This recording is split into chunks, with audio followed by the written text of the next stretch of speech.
Guys, আমার iron man versus শ্যাংচি এই ভিডিওটিতে প্রায় অনেক মানুষ রেসপন্স দিয়েছে। এই ভিডিওটি এমন একটি পর্যায়ে গিয়ে দাঁড়িয়েছে যে এর একটি লং ডেডিকেটেড ভিডিও না বানিয়ে আর থাকতে পারলাম না। তো চলুন আজকে ফাইনালি জেনেই নিই যে আয়রন ম্যান ভার্সেস শ্যাংচির ফাইট হলে আসলে জিতবে কে। তো ফার্স্ট অফ অল আমরা আয়রন ম্যানের পাওয়ারগুলোকে ডিটেলভাবে জানবো। আয়রন ম্যানের কাছে রয়েছে 61টি ভিন্ন রকমের স্যুট। তাছাড়া iron man sound of speed fly করতে পারে, তার স্যুট থেকে যে কোনো ওয়েপন্স ক্রিয়েট করতে পারে এবং তার স্যুটে রয়েছে high artificial intelligence Jarvis system এবং আয়রন ম্যানের স্যুট স্পেস আন্ডার ওয়াটারেও ট্রাভেল করতে পারে এবং ম্যাড টাইটান থ্যানোসের সাথে ফাইটের সময় থ্যানোসের মাথা থেকে প্রায় 2 বুঁদ রক্ত সে ফেলে দিয়েছিল এবং আয়রন ম্যান হচ্ছে একজন খুবই ইন্টেলিজেন্ট পারসন, যাকে প্রিপারেশন টাইম দেওয়া হলে সে যে কারোর ওয়াট লাগিয়ে দিতে পারে। তো চলুন এখন শ্যাংচির পাওয়ার সম্পর্কেও জেনে নেওয়া যাক। তো শ্যাংচি হচ্ছে খুবই স্কিলিড একজন ফাইটার, তার কাছে প্রায় 180টিরও বেশি ফাইটিং স্কিল রয়েছে।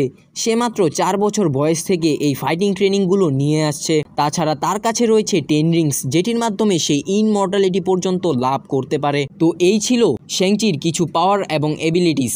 তো এখন যদি এদের ব্যাটেলের কথা বলি তাহলে এখানে আয়রন ম্যান এই ব্যাটেলটি ইজিলি জিতে যাবে, কারণ দেখুন টনি যেভাবে থ্যানোসের কাছ থেকে ইনফিনিটি স্টোনগুলো কেড়ে নিয়েছিল সেইভাবেই এমন একটি মোমেন্ট আসবে যখন শ্যাংচির হাত থেকে সে একইভাবে 10 রিংসগুলোকেও আলাদা করার চেষ্টা করবে এবং 10 রিংস ছাড়া শ্যাংচি শুধুমাত্র একটি নর্মাল হিউম্যান। তখন শ্যাংচিকে হারানোর জন্য আয়রন ম্যানের মাত্র কিছু সেকেন্ডই সময় লাগবে। বাকি আপনাদের ওপিনিয়ন কি তা অবশ্যই আমাদের কমেন্ট করে জানান এবং ভিডিওটি ভালো লাগলে চ্যানেলটি সাবস্ক্রাইব আর একটি লাইক করতে ভুলবেন না।